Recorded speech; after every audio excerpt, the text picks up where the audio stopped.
Tarong mo nanubag igsoon. Ang nahitabo mga kaigsunan, di papaulit, dili ipasulod sa bintan. Itarong mo ni manubag, di man ibuang. Inana ang gisgutan mga kaigsunan, kung literal na to, igsunan.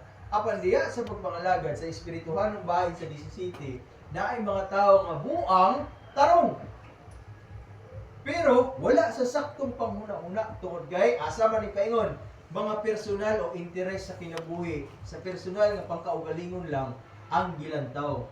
Apan dili inana ang gusto ipaabot sa Ginoo sa atong kinabuhi mga kaigsunan. Kung dili kabubuton sa Dios, way atong ipasinati sa atong kaugalingon kay wala pa ta igsoon kung nangandoy ta sa mga butang ni ining kalibutan, wala na ulahi na ta igsoon, ayon na pangandoya.